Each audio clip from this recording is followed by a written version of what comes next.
해피 뉴 이어, 새해 복 많이 받으세요. 2026년 새해도 주님과 동행하며 힘있게 사는 우리 모두가 되기를 소망합니다.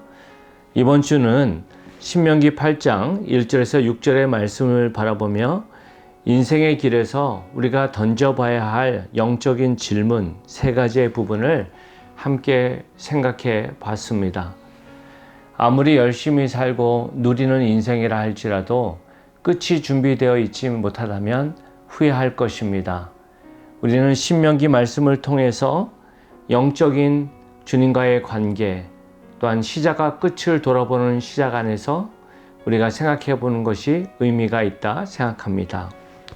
첫 번째 던지는 질문은 이것입니다.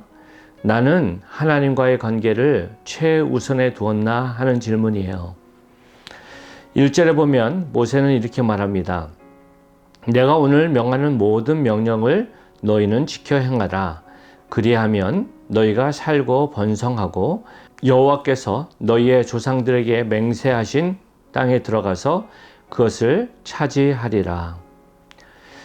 여기서 말하는 모든 명령, 특별히 신명기에서 말하는 그 부분은요, 관계의 언어라고 말씀드렸어요. 3가지를 생각할 수 있는데 첫 번째는 율법, 토라를 말합니다. 10계명을 통해서 하나님과의 관계를 돌아보게 합니다. 두 번째, 시민법, 사회법입니다.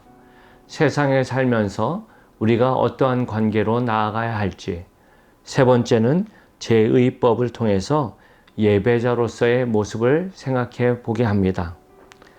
핵심은 무엇이냐면 단지 율법, 법과 같이 내가 이것을 지켰느냐 못 지켰느냐 그것에 따라 판가름 나는 것을 넘어서서 언약적 관계 안에서 하나님과 나와의 관계를 돌아보고 그 안에서 누리는 기쁨과 감격이 얼마만큼 내 인생에 차지했느냐라는 질문이라는 것이죠. 로마서 8장 15절에서 16절은 말합니다. 너희는 다시 무서워하는 종의 영을 받지 아니하고 양자의 영을 받았으므로 우리가 아빠 아버지라고 부르짖느니라. 성령이 친히 우리의 영과 더불어 우리가 하나님의 자녀인 것을 증언하신다 말합니다. 그렇습니다.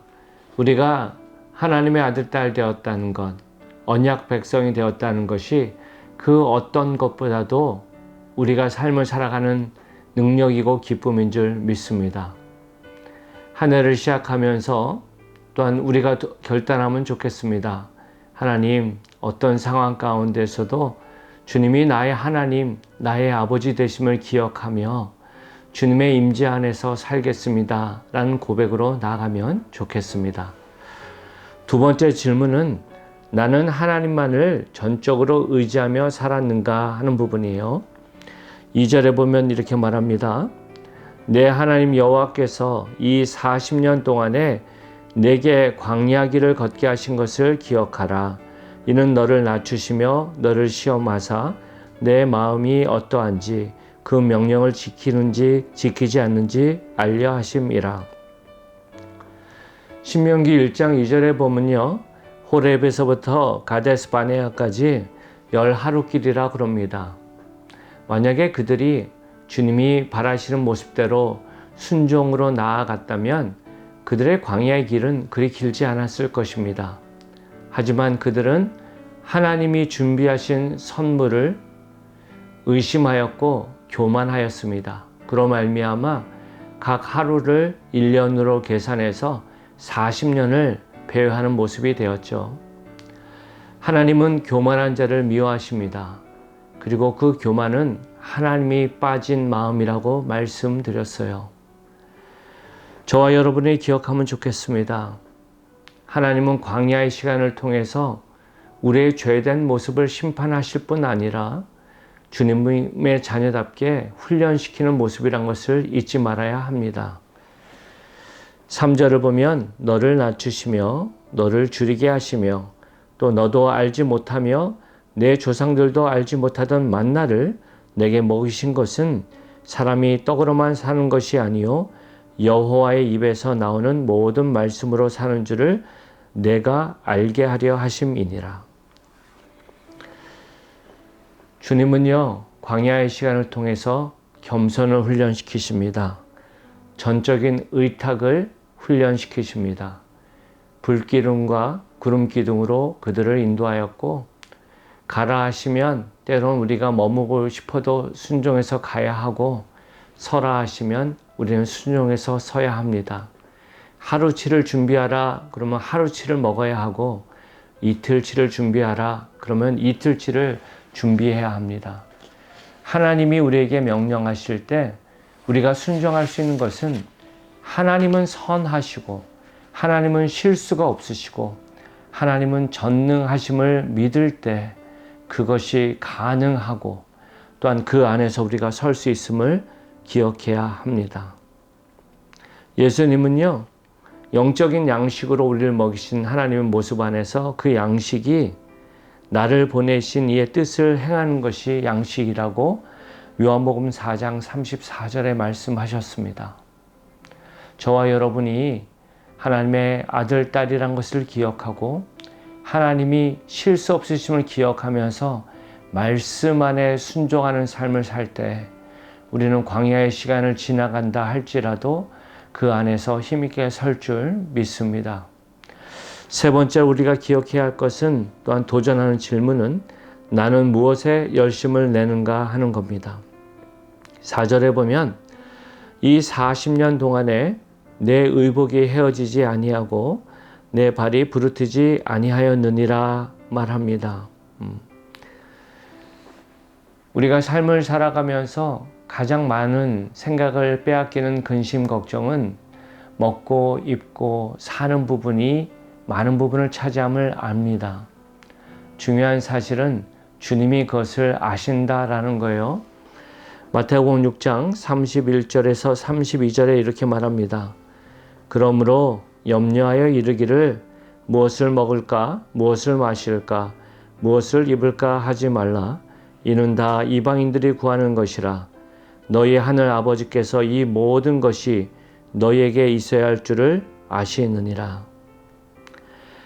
예수님께서 나의 양식은 나를 보내신 이의 일을 행하는 것이다 라는 것과 연결해서 볼 때, 저와 여러분이 삶을 살아가면서 무엇에 초점을 두고 열심을 다해야 할지 다시 한번 생각하게 합니다. 누가복음 15장에 보면 하나님의 마음이 어디에 있는지 알 수 있습니다. 100마리 양 가운데 잃어버린 한 양, 10드라크마 가운데 잃어버린 한 드라크마, 두 아들 가운데 잃어버린 아들을 통해서 하나님은 끊임없이 잃어버린 영혼을 향해 믿음의 백성들이 마음을 모으고 나아가기를 바라십니다. 저와 여러분이 한 해를 시작하면서 그 부분을 생각하면 좋겠습니다. 분명히 올해도 여러 많은 힘든 일들이, 생각지 못한 사건, 사고가 있을 것입니다.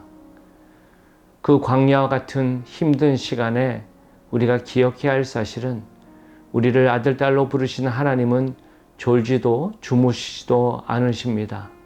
그리고 주님은 기대하십니다. 언약 백성으로서 그 관계 안에서 온전한 순종을 기대하십니다. 그리고 철저한 의탁, 하나님을 의지하는 것을 기대하십니다. 그리고 가장 가치 있는 것에 나의 인생의 목표를 두고 살기를 바라십니다. 바라기는 그러한 삶 사시기를 높으신 예수님의 이름으로 축원합니다. 함께 기도하시겠습니다. 내가 너에게 이르노니 이와 같이 죄인 한 사람이 회개하면 하늘에서는 회개할 것이 없는 의인 99으로 말미암아 기뻐하는 것보다 더하리라. 하나님 아버지, 우리를 주님의 자녀 삼아주시고 교회되게 하심을 감사합니다.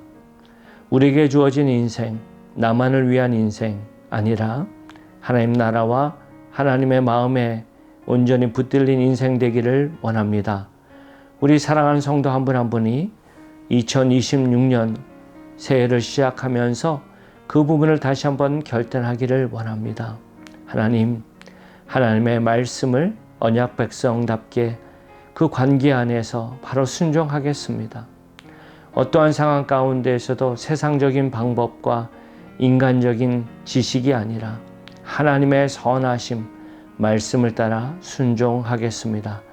그리고 잃어버린 영혼을 찾기를 바라시는 그 하나님의 마음 앞에 나의 시간과 물질과 정성을 올려드립니다 하는 그런 아름다운 고백이 우리 성도들 가운데 있게 하시고, 올 한 해도 주님과 함께 힘있게 서는 우리 성도 한 분 한 분 될 수 있도록 역사하여 주옵소서. 모든 것 주님께 감사하고 사랑이 많으신 예수님 이름으로 기도합니다. 아멘. 사랑하는 성도 여러분, 이번 남은 한 주도 승리하십시오. 사랑합니다.